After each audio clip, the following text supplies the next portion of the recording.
see so many people here this evening, even if only for a short time. The first item on tonight's agenda is the consent agenda.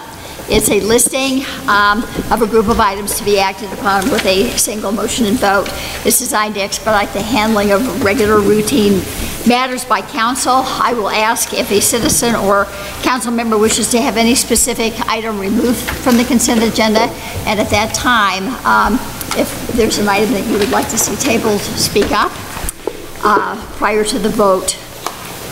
The items on tonight's consent agenda include the approval of the work session and regular meeting minutes of June the 26th, 2018, approval of the expenditure vouchers of July the 10th, 2018, approval of a renewal 3.2% beer retail liquor license for Giant, approval of a renewal tavern liquor license and outdoor dining license agreement for Blondie's Trophy Room, approval of a renewal liquor store license for Liquid Assets, approval of a special event permit for the Cortez Area Chamber of Commerce, which will be business after hours this coming Thursday at Ricky King's State Farm Insurance. Approval of a special event permit for Onward, a legacy foundation, on behalf of Deep Desert Art Collective, and that will be on July the 20th. And the approval of a renewal medical marijuana center on-site cultivation medical marijuana infused product manufacturer license for Medicine Man. So at this time, is there any item that anyone in the audience or anybody on council would like to pull from the consent agenda? I don't have any. None. All right, may I have a motion, please? I make a motion to approve the consent agenda as presented with additional expenditures of $512,121. Second. Noyes. Aye. Keel. Aye. Betts. Aye. Levy. Aye. Carlson. Aye. Lucero. Aye. Sheep. Aye. All right, this evening we have a presentation from the 100 Club of Montezuma County. Pete. Hello. Right here, this is a good spot. The 100 Club, we're really happy to be here, so you can hear about us, and the audience also.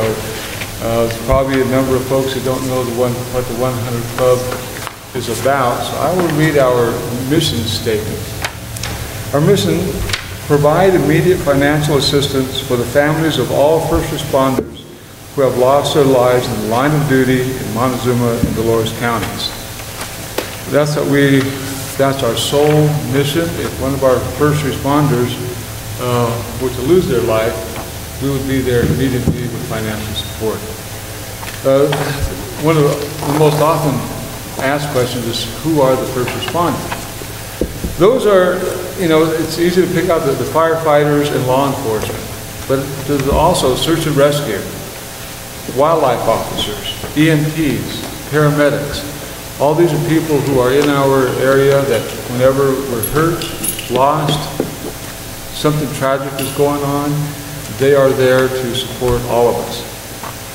The other thing that's kind of interesting about our first responders in our area, they range from 18 years old to 70. So we got a broad band of those, and there are men and women involved with our first responder organizations. Whenever I've consulted with other 100 clubs, and one of the first things, the other things people say, how come they call them 100 clubs?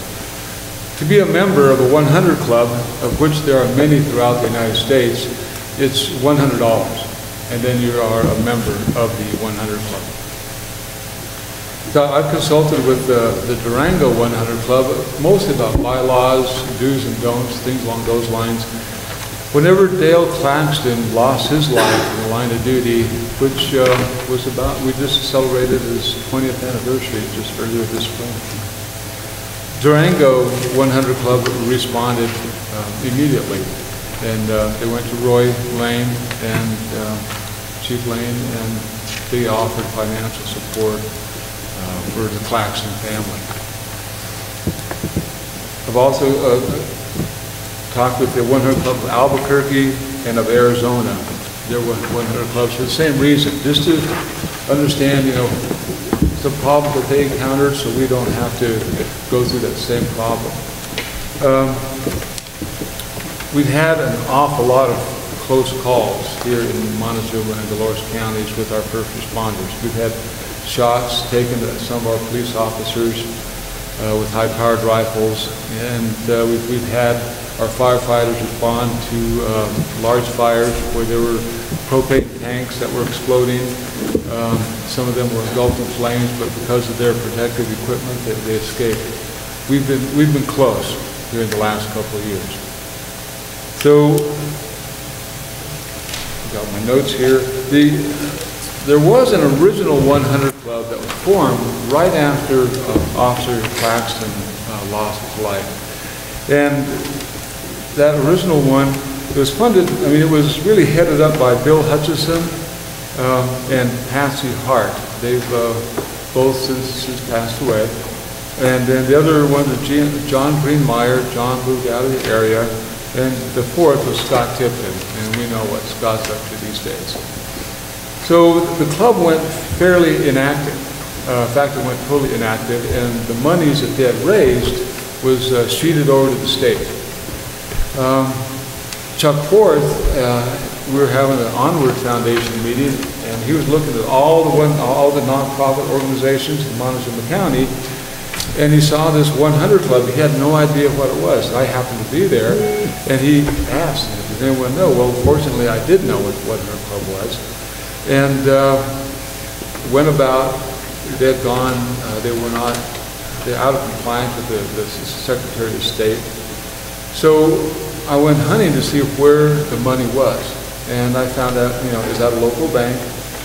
Through the help of Vector Bank, we were able to get that money back from the state of Colorado, back into our area, into a fund that's now under the Onward Foundation. So we got back our money, and now we are building up those coffers for that event that may happen. We're losing one of our first responders. With that, we have a barn dance coming up this Saturday out at the fairgrounds, a fundraiser for the 100 Club. And also, all of the city council members, and I think Mike Green got one, there's a brochure and an envelope. And if you'd like to become a member of the 100 Club, you can put your $100 in this or your check, and it'll go right to Onward, and you'll be a member of the 100 Club of Montezuma County. We are reaching out more and more within our area, within the two counties, Montezuma and Dolores County, to recruit more members and build those funds. And next one here is Joe Butterfield. He's an officer also on the 100 Club, and he's been active and working on these fundraisers and getting the word out to the community as to who we are and what we do. And with that, do you have any questions? Yeah. What time is that barn dance?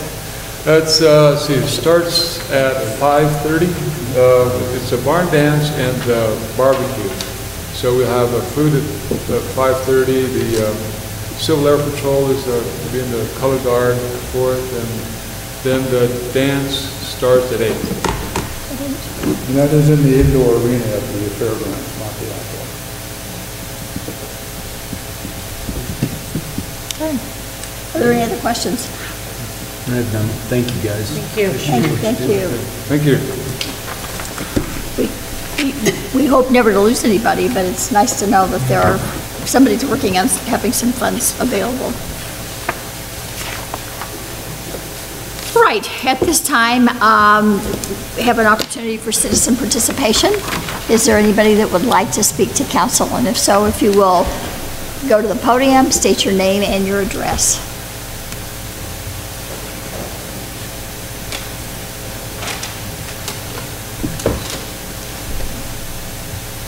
I'm Beth Domenichini. I live at 621 East 2nd Street.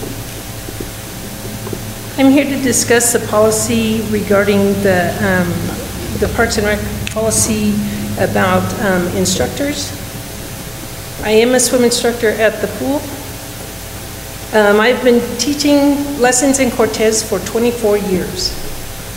And I've been doing it at the pools for most of that time. Some of the times it's been at motel pools, and then when they had new ownership, I went back to the pools. While I've been at the pools, the city doesn't always offer private lessons. I've had the managers on deck or the lifeguards refer people who are asking for private lessons, refer them to me.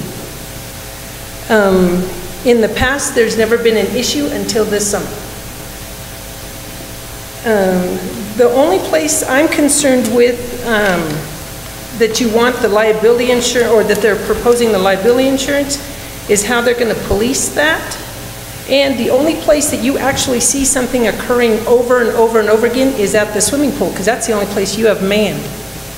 You don't have people at the park all the time, and you don't have the same people at the park all the time. You have your managers, you have this stuff, which have been keeping an eye on me this summer, by the way.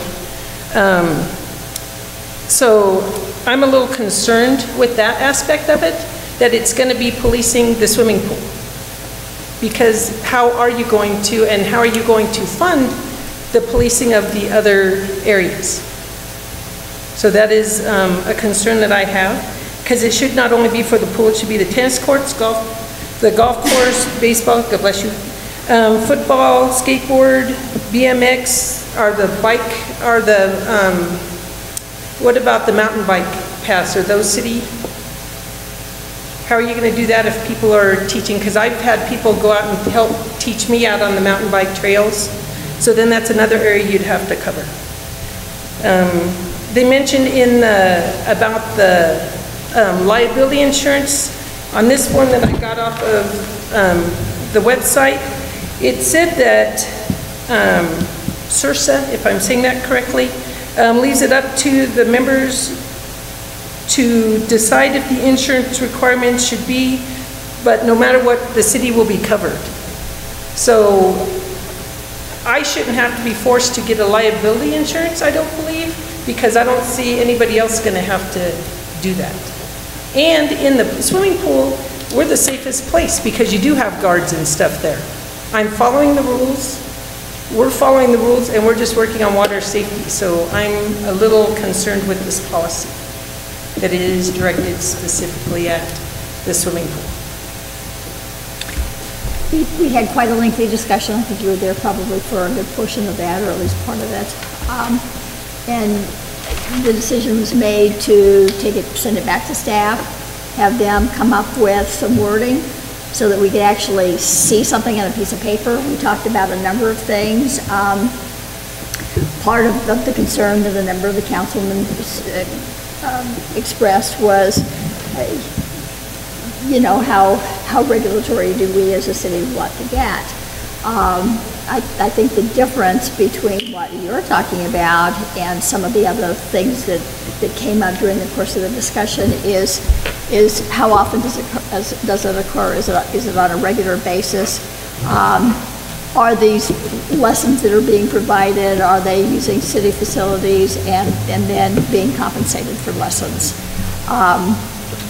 One of the approaches that was suggested was that, you know, if it's somebody that's just coming and volunteering their time to provide lessons for kids learning how to swim or aerobics or whatever it is, we want to be sure that people understand that if they choose to be a volunteer or if they're doing this for compensation, they're using public facilities, if they're using it for compensation, and so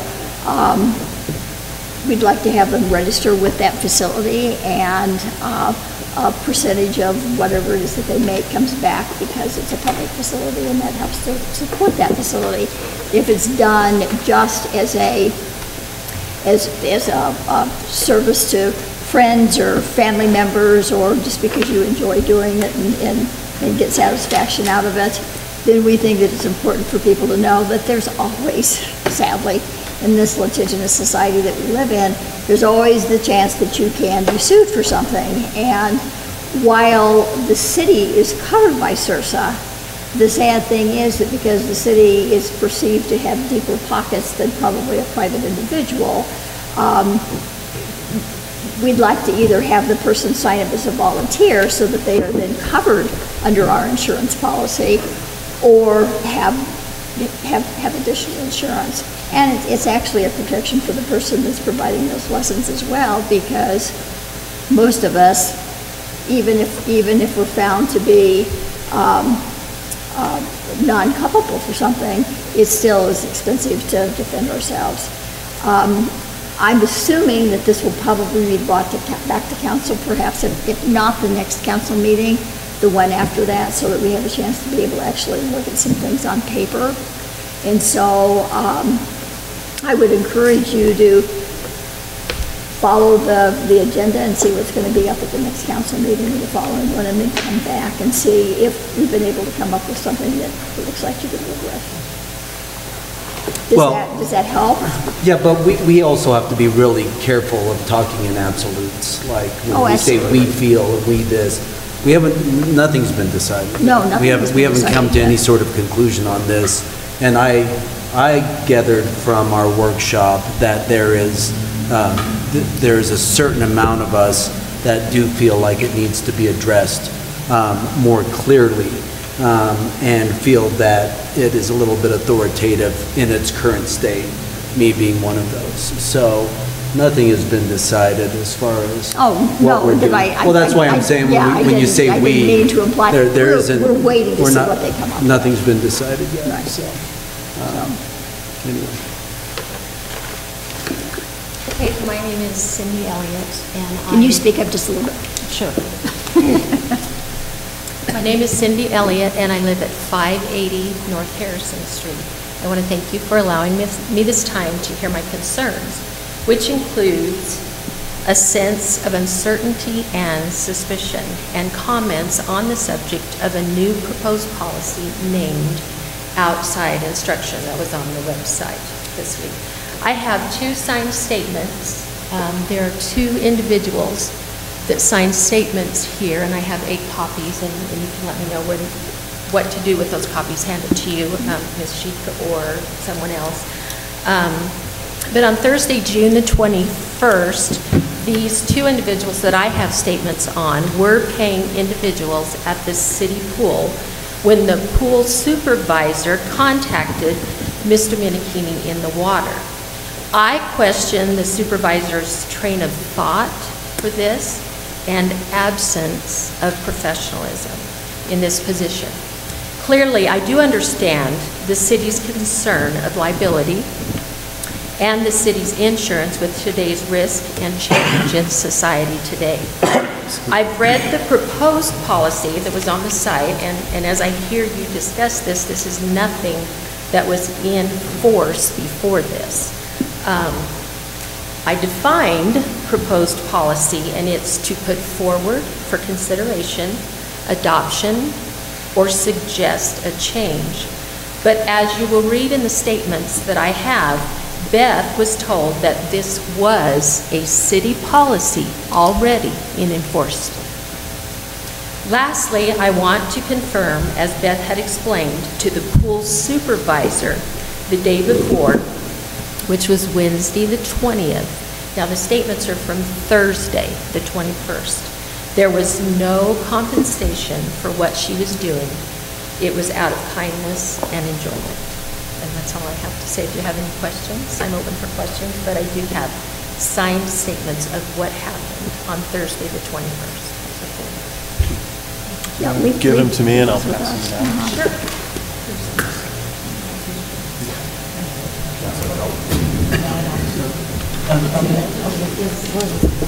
You stated that was informed to you that it was a city policy? It wasn't informed to myself, but yes, we were informed that it was already a policy in force.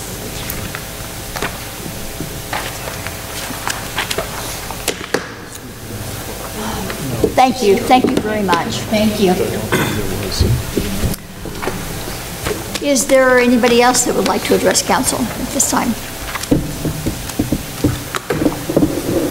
Okay, in that case, Moving on to public hearings. Final reading of ordinance number 1254, series 2018. Neva.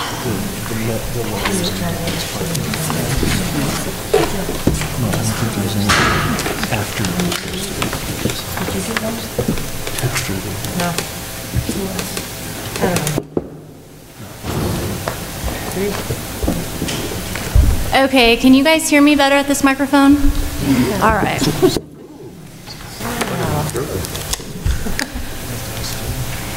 Okay, applicant Micah Rudowski, manager for Rudowski LLC, has applied to the city to rezone 2310 East Empire from single-family residential to neighborhood business. The property is fully developed and located in the northwest corner of Empire and Highway 145.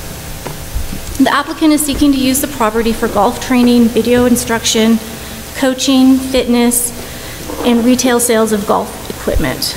These uses most closely fall under the land use code as private fitness club or recreation center and would be permitted as a conditional use permit in the neighborhood business zone. The current use of the building includes a fitness gym and gymnastics center.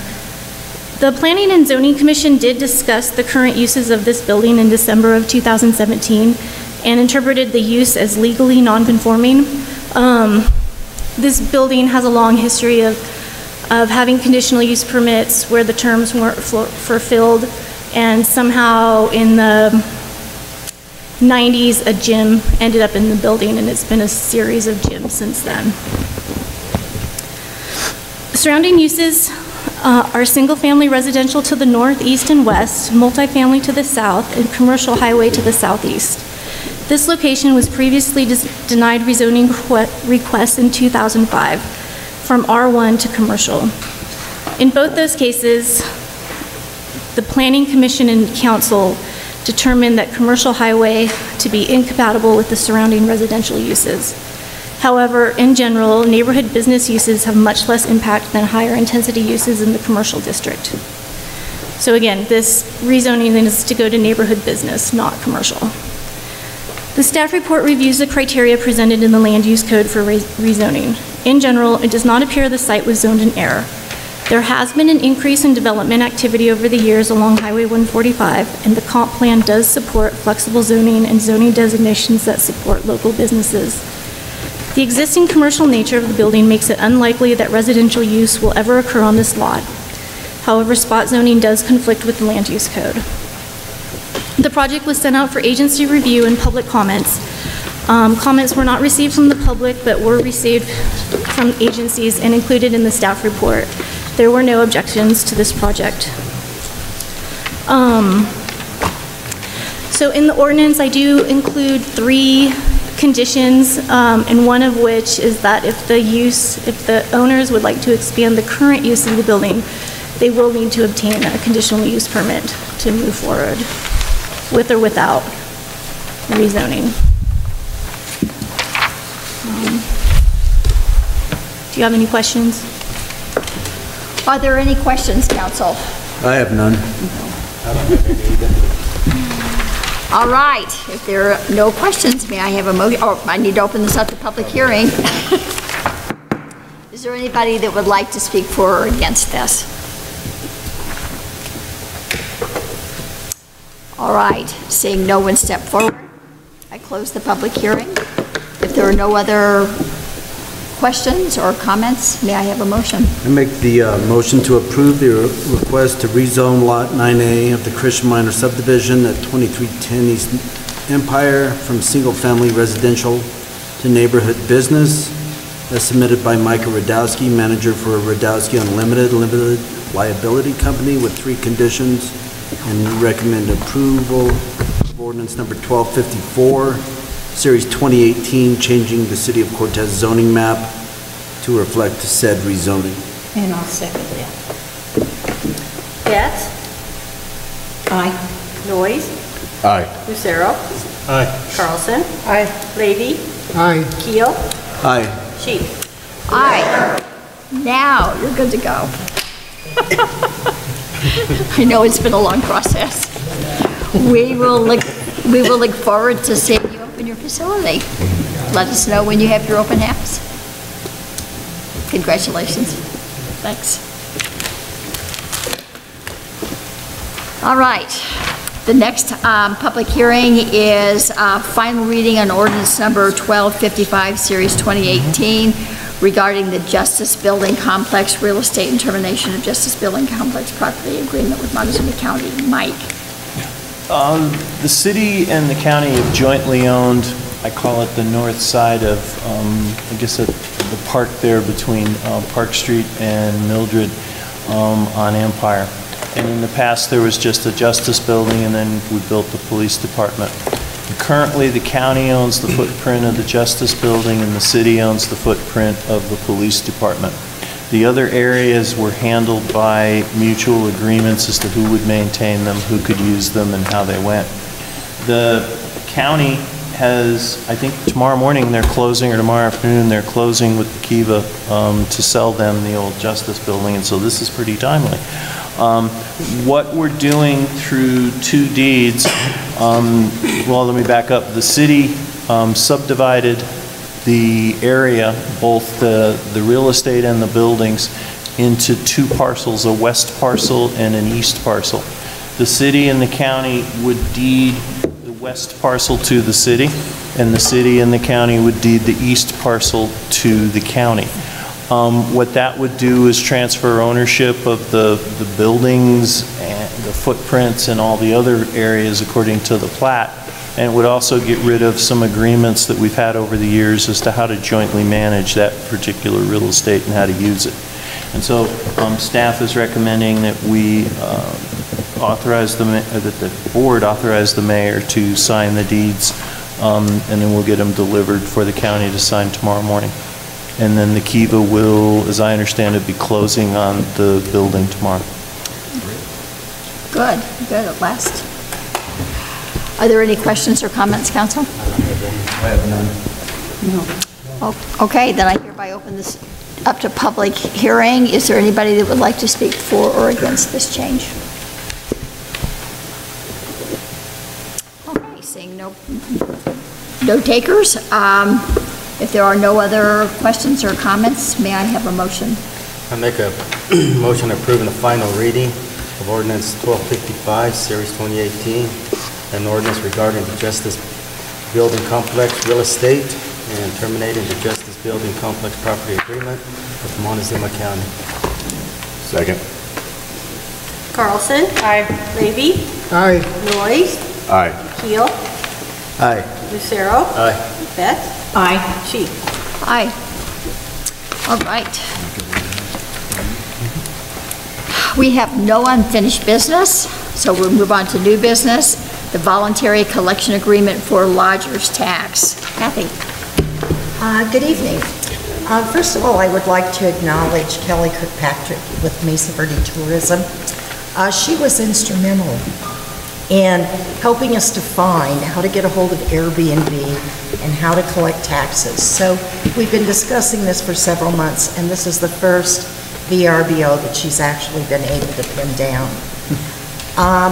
Airbnb does have a home sharing website, and they have reached an agreement with the state of Colorado for statutory towns for whom they collect taxes, that they will remit for all lodgers that are signed up through Airbnb.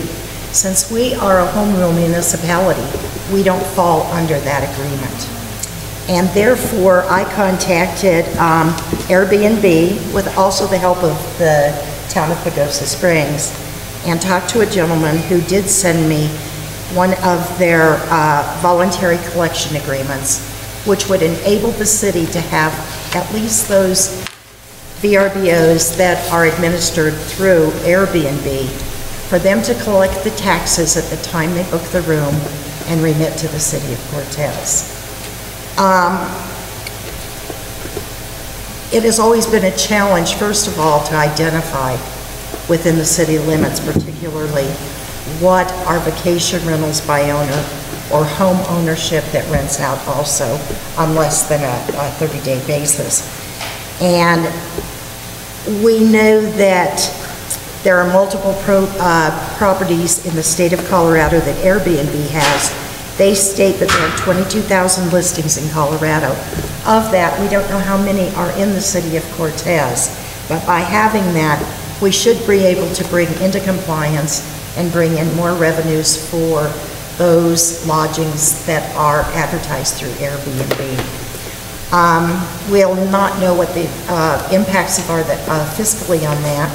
However, it should remain the same because right now we've only identified about 6 properties in the city that are actually VRBOs. And we know there's probably more. There are a lot out in the county, which Kelly will pursue that part, but at least this way, we have done our due diligence to try to collect the taxes that are due us and make it easier for some of these VRBOs to manage that on behalf of the owners. Are there any questions? I was just curious, is Airbnb charging the city a small fee to do this, or are they No. just, okay. They are Okay, not. I wasn't sure whether that happened This or is not. just voluntary on their part. I sign these every day for a lot of out-of-area vendors who collect taxes on behalf of the city. But for some reason, Airbnb requires that the mayor or a board director, which we don't have a board, we have a council, that the mayor sign this voluntary agreement. It's a pretty standard agreement that I get all the time from out-of-area vendors. One of the big things is that by signing this agreement, we promise not to go back on them for bad taxes that they might have been able to pay. So we just start fresh from So we day one. start fresh, right. Because up to this point, we really can't force someone who's an out-of-town vendor to collect taxes for us. It's all on a voluntary basis thus far. So, no, it won't cost the city. What, Ms. Moss, what percentage of the market does Airbnb control? And I noticed in there, it talked of others similar to what Airbnb does that we cannot. You know, I do not know that. Maybe Kelly could address that. Do you know how many? I've sort of put Kelly as point guard on this because she's much more familiar with lodging and also the support and references that she has a much better idea of, so. I would estimate Airbnb's influence in the vacation home rental to be 30 to 40%. It's one of the fastest growing vehicles for people to rent a room or a home, or as you're seeing, that's popping up, these small builds, tiny houses on property that they can rent. Vacation rentals by owner, VRBO, used to be the largest, but Airbnb has quickly taken over. So as it stands now, they are the only ones that are voluntarily agreeing to work with destinations, communities, and states. The others do not have any such agreement at this time, but there is significant enough impact on the vacation home rental industry, you know, part of tourism, that it was definitely worth pursuing. So. And do you think the other organizations that do similar work to Airbnb will have to come into some sort of compliance in the future? Or is this all going to just be a kind of state-by-state voluntary? I think it's the Wild West of tourism right now. It's exploding. There aren't a lot of controls or legislation in place at this time. I think Airbnb has enough focus on who they are and what they do that they're doing these voluntary offerings to work with communities to stay, I think, to stay on everyone's good side. It's only going to get bigger. I mean, we're seeing it explode in this community. Destinations across Colorado have been wrestling with this for years, and our goal, and the reason that we pursued this for the last couple of years as a tourism office, is that we felt it was important to get ahead of the game rather than wait until, examples of Pagosa Springs and Durango had thousands of VRBO with lost revenue, lodging tax revenue going into a black hole. We felt it was important to try and get ahead of it. I would suspect this, with the Supreme Court decision, wasn't that just recently, that is going to require retailers like Amazon, even though they may not have a brick and mortar I think presence it'll in come the to community, that. they still have to collect tax, and I think this is just another part of that. It may not be covered under this particular ruling, but I think it's just a matter of time, I would guess. Well, one thing this does is this doesn't relieve anybody that we know in the city of Cortez It doesn't work, from Kathy. obtaining and remitting lodger's tax. But what it does do, it causes a burden not only on that business owner, but also on the person who is renting that VRBO. Because when they call to rent that room, it's like renting a hotel room, and you're quoted a price, that's what you charge to your credit card. But in the case of VRBO that is not collected by the VRBO, that lodger shows up at the VRBO and all of a sudden he's got 6.04% more owing than what he thought he did. And so what it does is it eases the burden on both the lodger and the tourist coming to our area. But like I said, the main reason that we'd like to go through the VRBOs themselves, like Airbnb, is to make it not only easier for the lodger, but also the person who's renting that, but also it gives us an idea of what we have in town, because we think of a VRBO as a nice little cottage or even a house, but there is one in Cortez that is leasing out a private bedroom with a full bath and a deck off of it. So they can even be in a home, and we don't know. My hope is that at least by going with Airbnb, that we can work with the other vacation rental administrators to provide us with a list, at least, of those lodgings that are in our community but are not having tax collected on them. That's our hope. So right now, it's sort of an uneven playing board because Airbnb will be charging that up front, and there are businesses or lodgers in town that we don't know about. So it levels the playing field and makes it easier to administer for those lodgers. Well, thank you for pushing, for both of you, Yeah, for thank you, working on guys. that.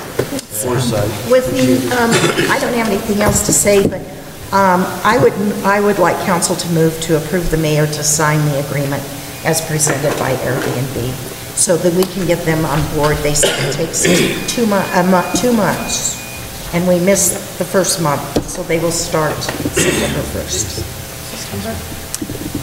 Are there any other questions or comments, council? No, no. May I have a motion, please? Honorable Mayor, I make the motion to approve the voluntary collection agreement for the purpose of collecting lodgers that sales tax from Airbnb properties and authorize the mayor to sign that agreement. Second. Levy. Aye. Keel. Aye. Carlson. Aye. Lucero. Aye. Getz. Aye. Noyes. Aye. Sheep. Aye. The next item is resolution number 1328, establishing some standard procedures for allowing and setting guidelines for public comments during city council meetings. Chris? Yes, thank you. Council has had numerous sessions where they've discussed the possibility or the opportunity to add and put in some controls for establishing times for the public to come in and speak, especially during council meeting. Council's gone back and forth concerning, or with their concern about making sure that the community has their opportunity to speak. They want to feel free and want to make sure that they have enough time to address council. At the same time, council has had the concern about having timely, organized meetings and being able to move them forward. Prior to Resolution 13, Series 2018, there was a resolution that established 3 minutes for speaking time, but it only pertained to public hearings. Resolution 13, Series 2018, allows citizens to comment on any agenda item after council or staff presentation, limited to 4 minutes, limited to 2 occurrences during any one agenda item. But opportunities to speak by the public will be on an alternating basis. And following completion of citizen comments, council members may debate among themselves and may ask questions of staff or citizens, so a person may be called back up and could have more than just the 8 minutes. And that Resolution 2, Series 1998 be repealed, and that was the resolution that established time limit of 3 minutes for public hearings. Does council have any questions? Any questions, council? I have a question. The phrasing limited to 2 occurrences during any one agenda item, does that mean one citizen can have the opportunity to comment twice on that agenda item? That is correct. Okay. So, and they would have to be alternating. If no one else is there, of course, they're not going to alternate, they're going They to just get their speak twice, and they would have 8 minutes. This pertains to presentations as well? No, it does not pertain to presentations. Although that's not clear, is it? No. Thank you. Any other questions? Well, do we need to address the gray area about presentations with something of this nature, or? I think we decided when we talked about this originally, the presentations were a completely different thing. It'd be something like what? The 100 Club Gates a night. Yeah, So- I know what a Yeah, present. so- the well, but I mean, presentation is. I'm just wondering though if there's gray area about what constitutes a presentation or not. Someone could say, I think that also opens up the question about public hearings. Sometimes they have to exceed 8 minutes. When we have people at the podium, they sometimes go far over 8 minutes. Say that again. yeah. For public hearings, when someone's presenting their testimony or whatever in the hearing, they sometimes exceed 8 minutes, and sometimes it's necessary for them to. Yeah. Say that again, Jill, I'm sorry. Okay? During public hearings, when we have, like, for example, when we had, like, chronic therapy people in here. Yes. They were there for far longer than 8 minutes. And there was 3 of them.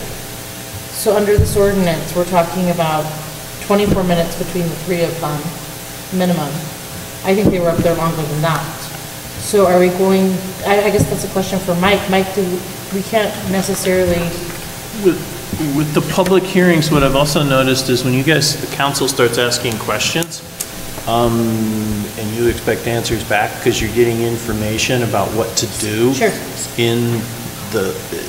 in the matter that's got the public hearing, I think that's a valid point, that just limiting it to 4 minutes, say the proponent of the license request. I remember the family that asked for the marijuana license. Yeah, that's what I was talking about.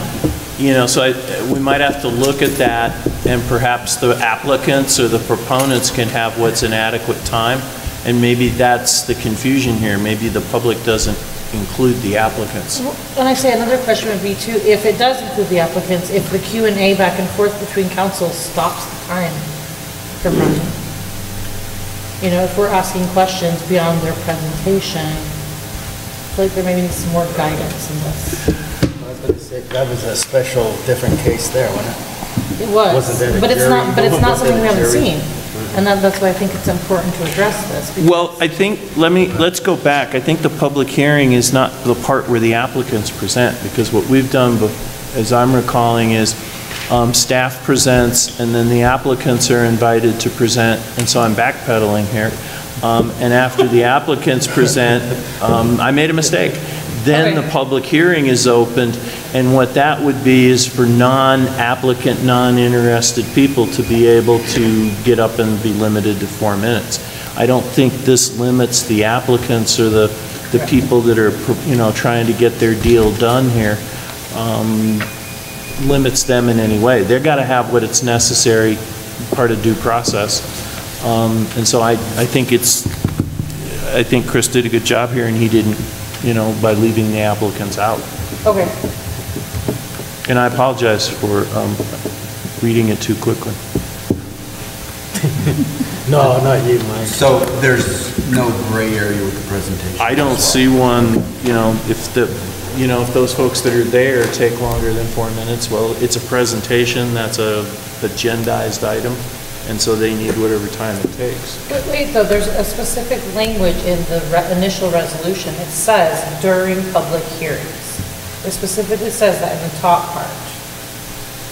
Do you see that on the paper? I mean, that's a different portion of the meeting than even the citizen participation section. You see in that first paragraph there? Well, how you've traditionally had it is staff gets up and says, this is what we're doing. The applicant gets up and says, this is what you're doing. Then the mayor opens it up for a public hearing. And so I don't think there's a limit. No, I understand that, but I'm saying, does this same thing apply to also like our 2 opportunities for citizen participation? Because it talks about agenda items and then talks about citizen participation. I think it would just be to our benefit to delineate between, if we're going to do both, that this 4 minutes twice is available both at the citizen participation section as well as during a public hearing. I think it needs to say that. I don't know that this addresses, I don't think it does public participation. And Chris, is that a fair statement? Well, the comments by the citizens at the beginning of the meeting and the end? That was the way it was intended, that it would not pertain to presentations for the open comments or for the presentation portion. It was to pertain to all other aspects, not counting the comments when you have an open hearing by the person that was making a presentation on their project. It wasn't to pertain to them. Okay. But I did just copy essentially what was in the original 1998. So maybe we need to take it back if you like, and we could rewrite it and bring it back next time to make it really clear that it does not pertain to presentations and that it does not pertain to the open hearings and you're having someone make their presentation on that hearing or whatever you want to call it. But I think there's an additional comment, if I'm understanding people correctly. We have on the agenda, you've got a citizen participation, just as an agenda item, and that's when citizens get up and walk over like the ladies did about the swimming lessons. Right. That does not appear to be addressed by this resolution. No, that's an agenda item. So that would be 4 minutes and 4 minutes. The only one that we were not wanting to limit to 4 minutes was the presentations, just like we had the 100 gentlemen. We were going to leave that open for however long that presentation might be. But everything else was going to be 4 minutes and 4 minutes. So if you look at the resolution drafter in section 2, it specifically says for public hearings. Am I reading this wrong? Section 2, for public hearings, the person seeking the action before City Council shall be afforded the opportunity to make a presentation. We got that. But then it's addressing just public hearings. Is that, am I just missing it and not seeing it right on the actual draft resolution itself?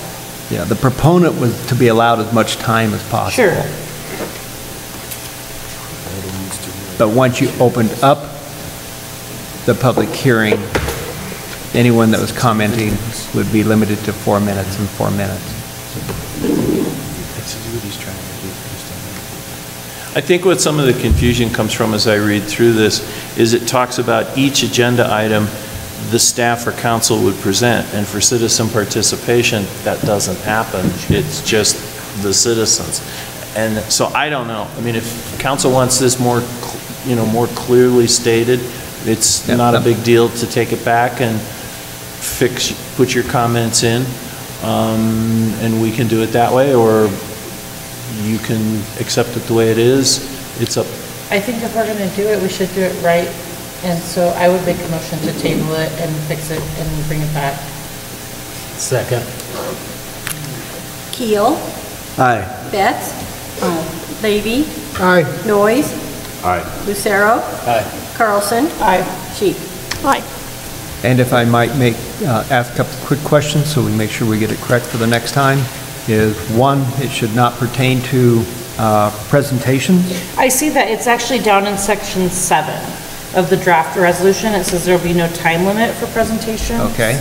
So I think that's okay. I think what the issue is with the specific sections on our agenda tonight, which are item 4 and item 10, that's what we're saying is not addressed. The additional citizen participation that's not initiated by a staff member or a council member.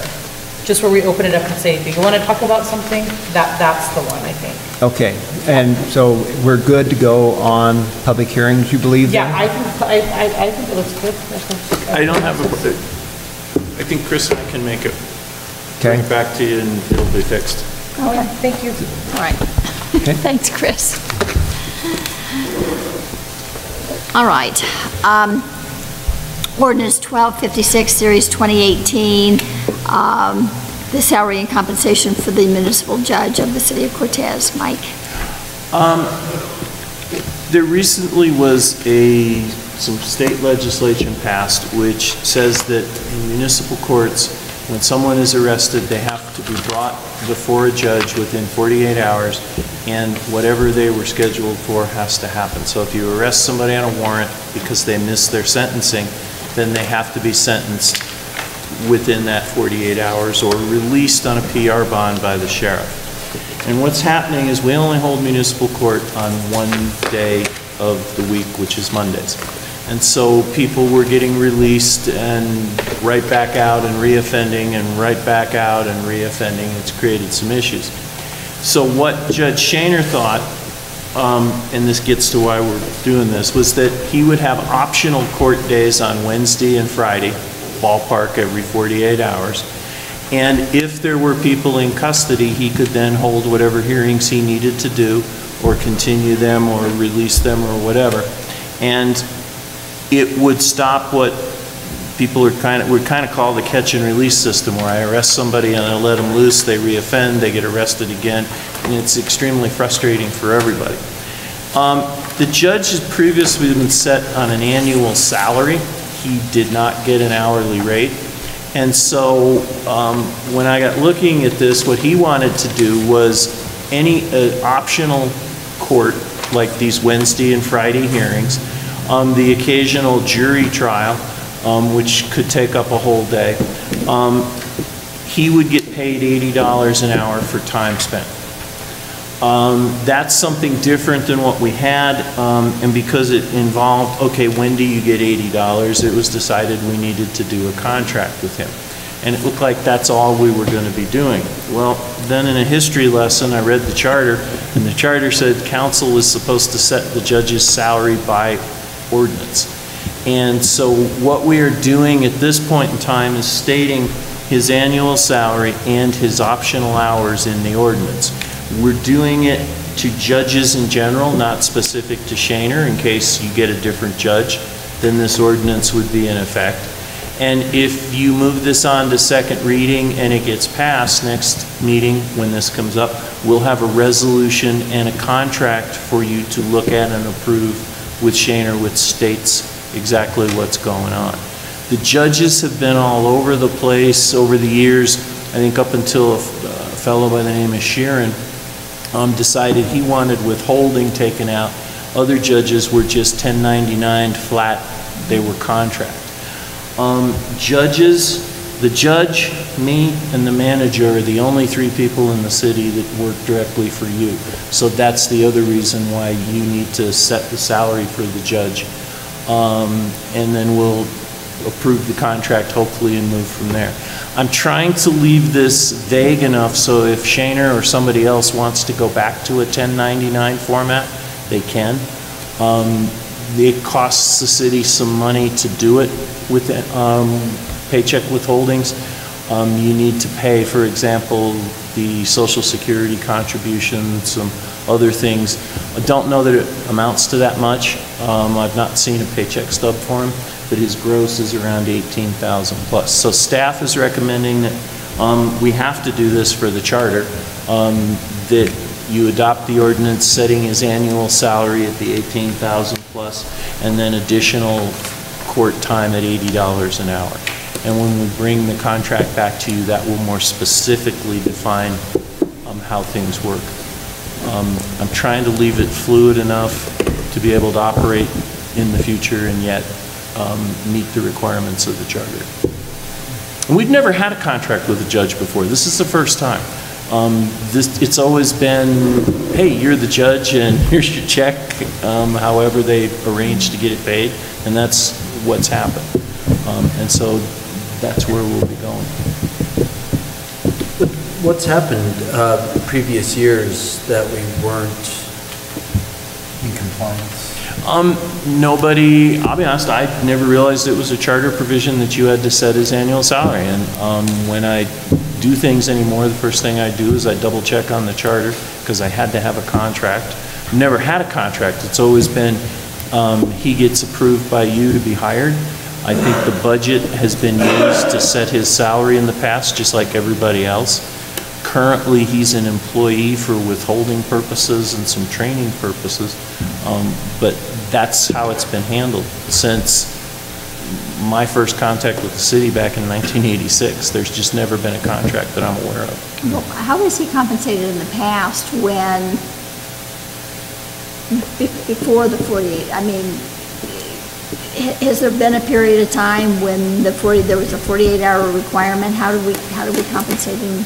It was a flat annual fee, annual salary. So he was just required to come in with no additional compensation for those? He wasn't required to come in additionally. He sets his own hours.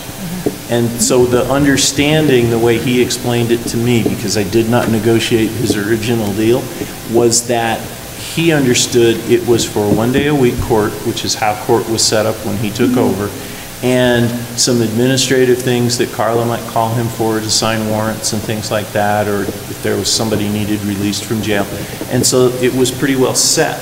Well, now he's looking at additional time. We seem to be getting more requests for jury trials. That would take a day away from his regular practice. And for the 18,000, it's not economically feasible for him to do that. And if he does the optional court, it takes away from his other practice. And so he said, I would like to be paid $80 an hour because I'm losing that amount of money from my regular practice. He does a lot of court appointment work for guardian ad litems, and so that was the state rate that he paid. So basically, he had, up until now, he hadn't been compensated for that. Yeah, he did not, I apologize, he didn't have any extra money. Okay. Will the extra money apply to, I know every once in a while, not often, but there's a guest judge that has to fill it for him. Will they get that same rate? He has a different contract and a rate, and what's really interesting is Shaner appoints him. The rules are real strange. Shaner appoints the substitute judge, and I think I'm not sure what Judge Moore's rate is. I'd have to go look. Okay. But he's not covered under this. This is just for the judge. Judge Moore is the substitute fill-in judge. So will we have to do this again for the substitute fill-in judge? No, not at all. You said that he sets his own hours. Will he set his own hours at, when he's receiving this hourly rate? He gets to decide when he is here. His contract will tell you that he's only going to have Wednesday and Friday additional court for in-custody persons. I felt it was going to be easier to handle that part of it with a contract, which could be changed more easily than to, how do I say this, than to put it into an ordinance what your judge had to do. There's also some law that talks about maybe the legislature shouldn't be telling the judge how to run his court. He's supposed to look at the situation and the circumstances and come to that. And so, we can fix any of these other issues if you don't like the contract. I didn't know where this was going tonight, so I didn't bring a contract or put it in the packet. But if this goes to second reading and public hearing, you'll have that as part of the packet to look at. Is that typical of judges that are salaried to also ask for a hourly rate? He could have come in and said, I want a larger annual salary, but he said, you know, I don't even know if I'm going to have to come in every week. So the city, and he and I think Carla and Shane, or Carla and myself, I can't remember who all was in the room, talked, it might actually save the city some money because you only pay him when he's working. You're not going to give him like the 18,000, say another $5,000 and he never comes in. He's just going to get paid when he comes into work. But we don't know. Does it save on like? You will. He's going to set a schedule. No, he's going to set a public schedule, announce it to everybody. This is when I'm holding court. And court will be, weekly, 3 days a week. He posts the schedule. So is it similar to like how county court, when someone's in custody at 1:30 every day, they have more jail people? But, I mean, is it similar to that where it's always going to be like the same date, same time on Wednesdays and Fridays? Okay. He's gonna, I don't remember what time he said for Wednesdays and Fridays, and I don't know if he's told, no, I don't think he's told Roy yet, because he was waiting for the PD yet, because he's waiting to see where you folks wanted to go with this. But if there isn't anybody he has to see, then he won't have those hours. Then he won't have court and he won't get paid. Okay. Okay. He only get paid if he works. All right. Yeah. Are there any other questions? Jill asked mine, if he was going to be set a point. I mean, let's have a certain routine. I just come in whenever he wants. So. No, it'll be public notice, just like your meetings. They'll be scheduled. You're saying that he wants $80 an hour? The reason being, that's the lowest hourly wage paid an attorney. That's what the state pays us for court appointments. And so he's figuring that he's going to lose work if he has to come in perhaps or reschedule. And so he's just saying, this is... I say, imagine the state rates. I was thinking the state rates only increased like $5 in like the last 6 years or something. It was 75 and now it's 80. So it's not a steep hike. But are most judges hourly, paid hourly? Most judges make $140,000 a year, salaried. So it's a pretty big difference in salary. I think from my experience of knowing how state rates are paid, this is a reasonable request. Municipal judges are paid a variety of ways, depending on the town, how often they meet. I think he gets a monthly check from the town of Dolores. It's just a flat fee. And then, but there was no understanding that he was going to do these extra days or have to take on these extra duties when he got hired. Because we'd been handling things up until this year with 1 day a week in court. So here's another question. If we do not authorize this Wednesday, Friday, then we have issues with due process with prisoners, correct? No, we just don't have prisoners in court because they got released and they never come to court. And then they don't come back. Yeah, that's our big problem right now is they all get a what's called a personal recognizance bond, meaning they don't have to put any money up. We arrest them, we take them over. There's actually been a couple of occasions where they're out the door at the same time or a little ahead of the officer getting out of the Sally Port. And it's because we can't right now get to them every 48 hours. So this is to meet state requirements. Okay. It's a long story and I apologize, but it became necessary because of your legislature, or our legislature. Yours?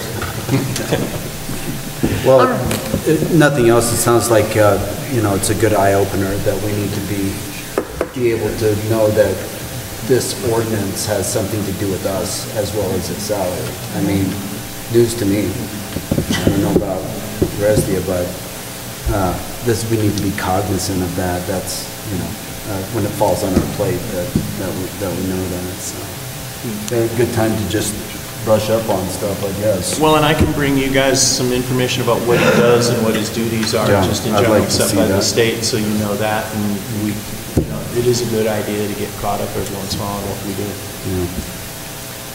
do. Well, it seems like it's like Jill said, it's reasonable. All right. If there aren't any other comments or questions, may I have a motion? I make a motion to approve on first reading ordinance number 1256, series 2018, approving the salary and compensation for the municipal judge for the city of Cortez and set for public hearing on July 24th. Second. Lucero. Aye. Carlson. Aye. Keel. Aye. Betts. Aye. Noyes. Aye. Levy. Aye. Cheek. Aye.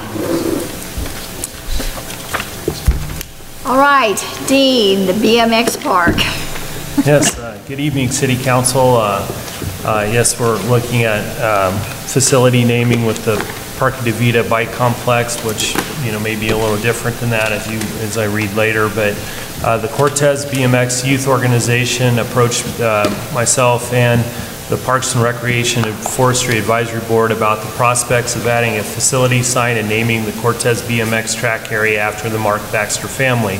The Cortez BMX track has been in operation for almost 18 years with numerous volunteers giving their time to maintain and improve the Cortez BMX track and their youth program. Consideration has been given to the past volunteers that started the Cortez BMX track and the current volunteers in keeping up the maintenance and improvements of the track.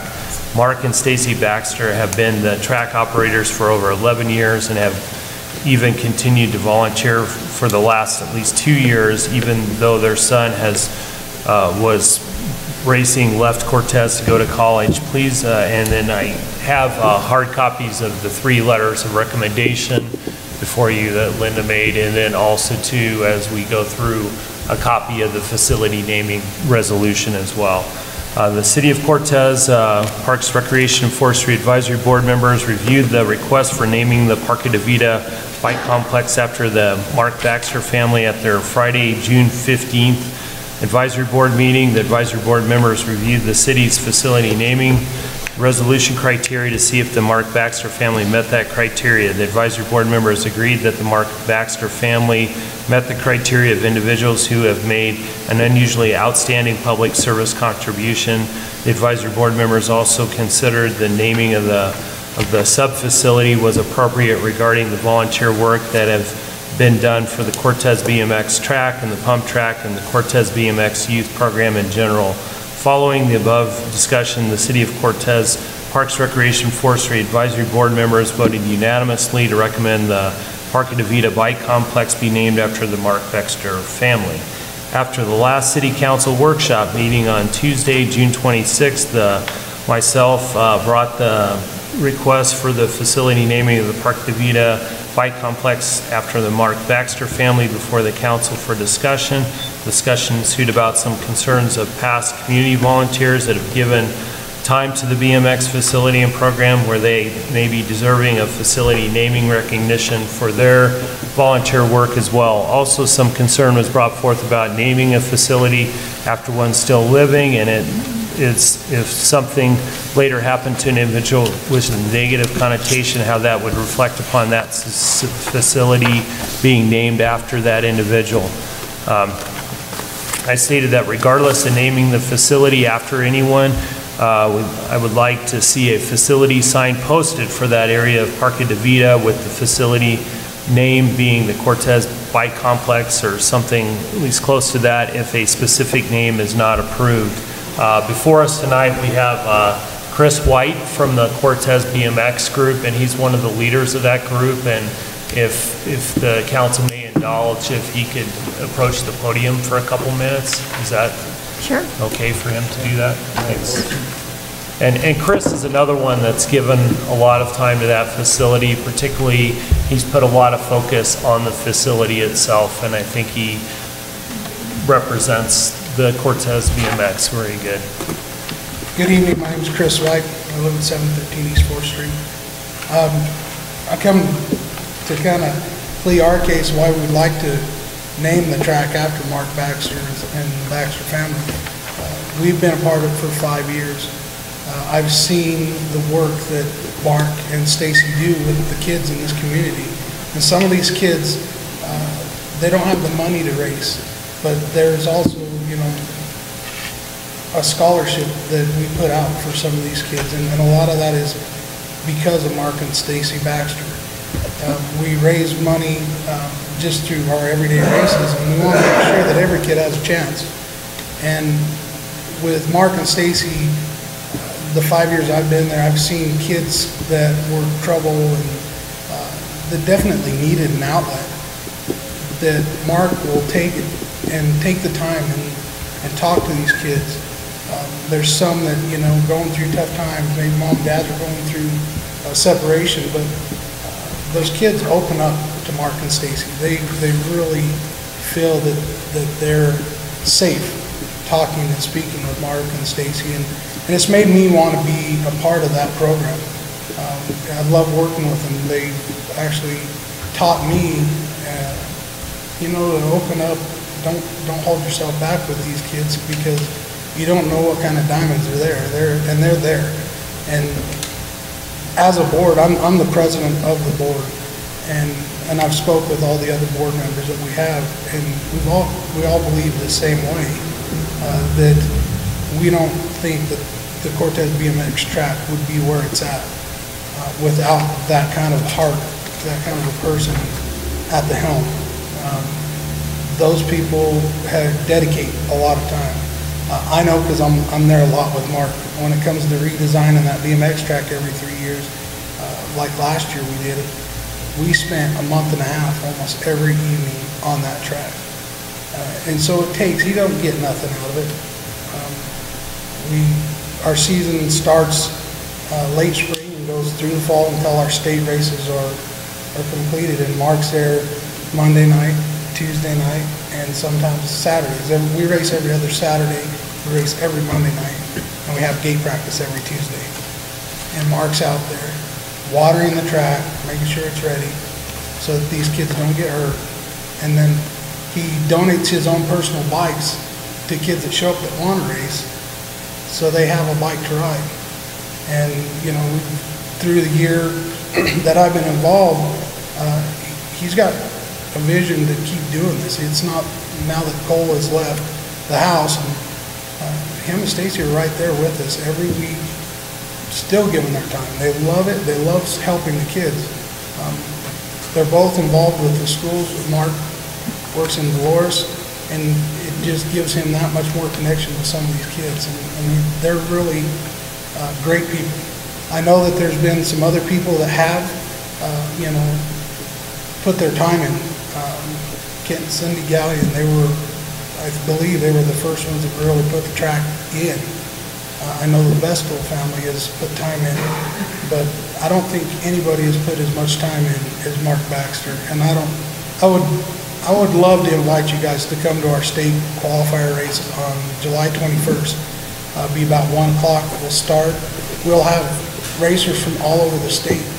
And we travel, my family, we travel to these state qualifiers. And Mark Baxter and the Baxter family, they're well known across the state of Colorado as far as being a leader in the BMX community. So, thank you guys. Thank you. Thank you. Thanks, Chris, and I just wanted the city council to hear firsthand. I think, you know, staff goes so far, but when you have somebody like Chris that's worked side by side with Mark, I think that gives the true picture of what he and his family have brought to that facility. And from a city standpoint, they are one of the easiest groups to work with of our youth organizations, because they are so committed to that facility. So with that said, in talking to Chris as well, and with representing the BMX, I would recommend that we move forward to approve naming of at least the sub-element of the Parque de Vida bike complex after Mark Baxter family, in tribute to all the volunteer work that they've done for the Cortez BMX track and youth program. There is the second one as well, about a recognition plaque that would involve all those involved, but I think, you know, here tonight we'd really like to focus on the Mark Baxter family and showing them some kind of specific recognition for at least a sub-element, and that might be the finish line, you know, at least some element of that track or that facility. So what you're asking us to vote on then, Dean, is to name some portion of that track after Mark. Well, yeah, the Baxter family. Yeah, yeah. So So are there any questions or any comments? And then there'll also be some informational plaques that will include recognition for other families that have been involved in. I think that's something in the future where I'm just asking specifically that we have some signage for the Baxter family in that, facility, at that facility. All right. I've personally seen Mark Baxter and his family and Chris out there on the BMX track working many hours in the heat, and they just love their work. They love what they're doing for the city and the kids, and they really deserve recognition. Any other questions, comments? Naming of a sub-element of the Parque de Vida Bike Complex, why can't we just name the whole complex after the Baxter family? I mean, a sub-element, so the starting gates, Right, I think it was what evolved from the discussion at the work session. I mean, it's the council's decision. If you decide to go with the whole facility naming with the Baxter, that would be your choice to do that. Yeah, I just needed clarity on what you mean by sub-element. It's just, it'd be a portion like of the finish line, like the starting gate. It would be different portions of the track named after different families, I think is what was being brought forth. So if we call the facility itself the complex, is the track a sub-element? That's in question. I mean, I think it could be a sub-element. That I would say, yeah. I mean, there's basically a pump track and there's a BMX track. There you go. Sure. So I don't have any clue what that looks like from a verbiage standpoint. The Baxter track at the Cortez BMX facility.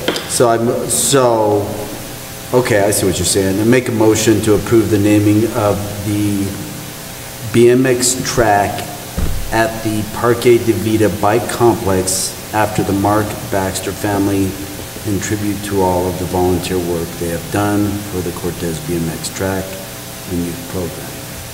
Second.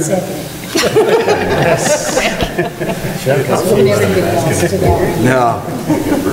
I need a training wheels on that one. Man, can you repeat that? Yeah. Oh, he had a little bit extra stuff in. Noyes, Aye. Keel, Aye. Betts, Aye. Carlson, Aye. Levy, Aye. Lucero, Aye. Cheek. Aye. Thank you very much. All right. Thank you. Thank you.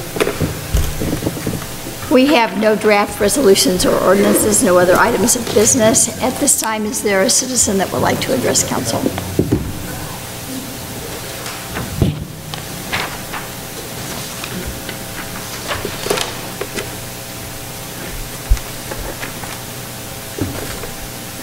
Hello, I'm Neva Conley. I'm a planner for the city of Cortez. As I was sitting here, kind of zoning out at the judge discussion and staring at the agenda, I was thinking, and after hearing this presentation, I was thinking maybe the council and park should consider either just calling the Baxter family tribute, or adding Mark and Stacy Baxter family tribute, because it sounds like Stacy's just as involved as Mark is. Sure. Well, is it too late? Well, I mean, did we have to be specific on the wording? I don't think you said Mark in your motion. Well, that's what it said, so. You want Mark and Stacy. I thought it was the Aye. family. Baxter family?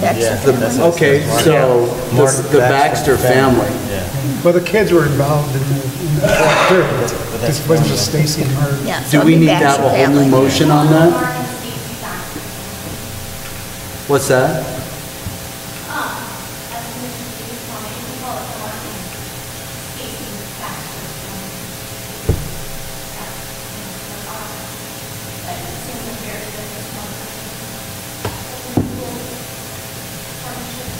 Good girl. You have to come to the mic so that, because they're taping it.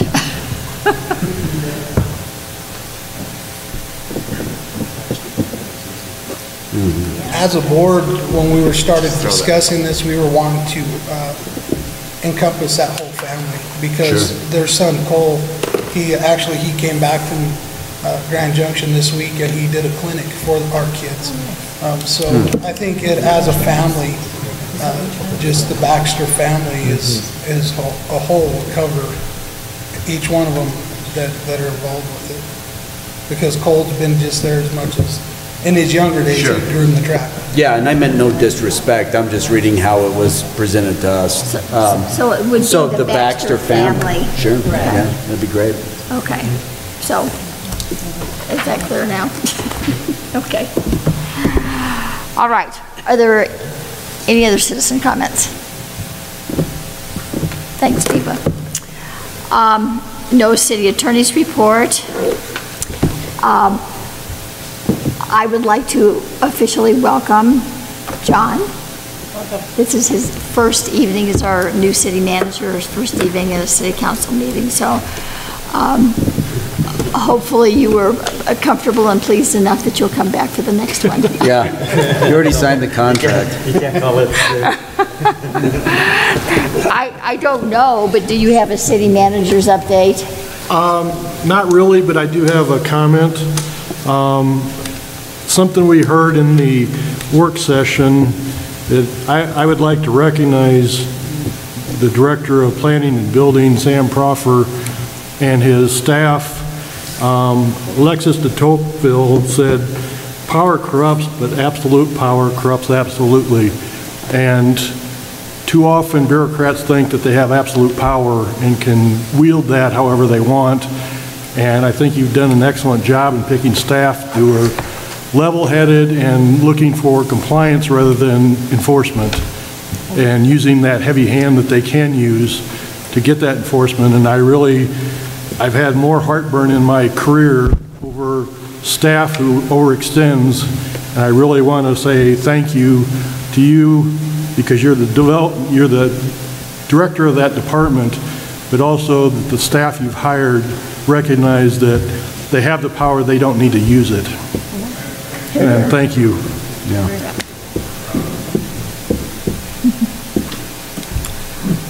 All right. Anything else? That's it. Okay. City Council committee reports. June, we had a golf advisory board. At the time, so this would have been the end of last month, revenues were close to last year's around the same time, not far off. There was 80 golfers that turned out for the Rob Yates Memorial Tournament, which was a nice turnout. I think there was 130 players that ended up playing in the Firecracker Tournament, which is a pretty big draw. There were 17 locals signed up for PGA Youth League, and talks continued on the East Access, which, has been in progress for a while now. And I think there's some, as far as the East Access is concerned, there's just some things that, the city, as well as some of the people that live over there, had some foresight as to what's the best way to move forward on this access. So kudos to the city for looking into that. Discussions of water being turned off early. There was just preliminary talks about when we'll get water until, and these talks happened prior to the rain, so maybe that'll stave off them turning the water off so soon. Discussions on memorials at the golf course, the best way to approach that, and those are in the preliminary stages as well. Men's Association has 170 members. Concerns about the number 9 golf hole and when it's safe to tee off because it's a blind shot. And turns out it hurts to get hit with a golf ball in the head, so we're looking into that. You're glad I'm going to do it. Good reason not to play. Teacup Invitational. Linda? Yes? You won a tournament recently. Which one did you win? That's right. Our own Linda Smith won the firecracker tournament.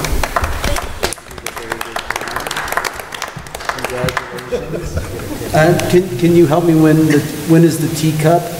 It's the second Tuesday in August. Second Tuesday in August. And then the Pinto Bean is the next week. is the Okay. same. So several women have signed up for that, and they're working on that. By all accounts, the course is in great shape. People are really liking how it looks out there. And the last thing that was mentioned were yardage markers need addressed, right? They need to maybe be upgraded or some more upkeep on them. So it's the Golf Advisory Board. Okay. Any other committee meetings? All right, the workshop, we had a discussion on the possibility of a property trade for Texas Street and parking, a piece of property that could be used for parking for the Gear Natural Area Pond. Discussion on outside instruction policy. We had an update, as was mentioned by John, on the code enforcement process. Sam did a good job. And then we had presentation by both Mike Levy and Peyton Heisman about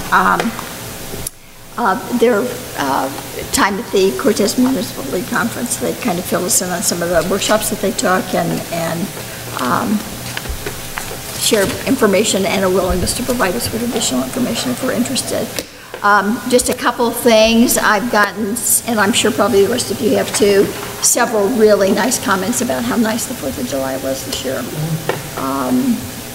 My sense was that we had more people, whether we did or not, I don't know, but it was a really nice display.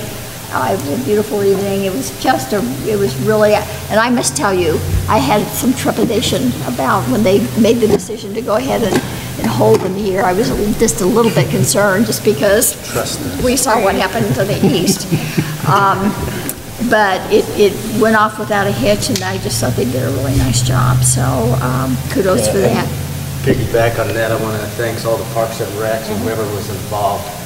That sure helps us a lot. I mean, helps the fireworks be more safe and everything. We don't have to worry about it. We can just do our job and not worry about that. So I want to compliment on that. Everything was good. Public Works and fire. Yeah, everybody that was involved. Stuff out, yeah. And the next day, they did a good job cleaning up too, so appreciate it.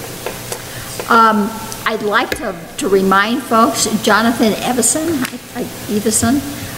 is a New York Times award-winning author. He wrote the book on which the movie Fundamentals of Caring was based. They're going to show that movie tomorrow night at the Sunflowers Theater beginning at 6:30. He will be there to talk about the process of making the movie and what that was like. And then he along with Chuck Greaves, who's a local author, will be at the public library on Friday the 13th. Oh my gosh, at 6 o'clock to talk about his new book called Lawn Boy. This is quite a coup for us to get an author of this stature here at Cortez. So if there's any way that you can come to one or both of those, why, I'd encourage you to do that. And one last thing, I was at a Team Up meeting today and got these flyers. There is a program in place now where recipients of SNAP food assistance can go to the local farmers markets, and for every $1 they spend on fresh produce, they will get an extra $1 in value up to $40. So if they spend $20, they can get $40 worth of fresh produce. So these flyers will be hopefully in our libraries and rec center and other public areas. And if there are people that you know that might be able to take advantage of this, it's a good program that's sponsored by the USDA. So I didn't know whether you all knew about SNAP that. statewide?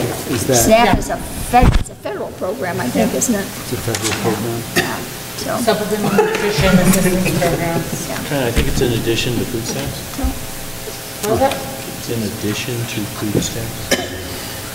I don't Yeah, know about that, I just know that. What it does They is don't call it food stamps anymore, they call it SNAP benefits. That's all I know, but I know it says for supplemental nutrition assistance program. So what it does is it just doubles what you get for what you give. Okay. So, and it's to be used at farmers markets, the idea being that not only does it provide families that have these benefits with additional fresh fruits and vegetables, but it's also good for the local farmers as well, because it allows them to sell more. Is there anything else for the good of the city? I had one other item. When I went to the CML meeting in Vail, CIRSA was having their general membership meeting also. So I volunteered to go to that meeting, and it was interesting. That's our insurance carrier for the city. And one of the presentations was cybersecurity training by John Soleo. And if you have any information or any questions about cybersecurity, get a hold of me. And this guy gave a fantastic talk on cybersecurity. It's something that it's kind of like the warfare of the future. You know, this is how battles will be fought, you know, in cities and the counties and the countries of the world. So it's eye-opener. That's all. Mike and I were attending a presentation on Monday on cybersecurity as well by a retired naval captain. And her comment was that there are those people who have been hacked and those who haven't been hacked yet. It's a little scary. So. Change your passwords. Yeah. All right, if there's nothing else. I was going to say, one more thing. Yes.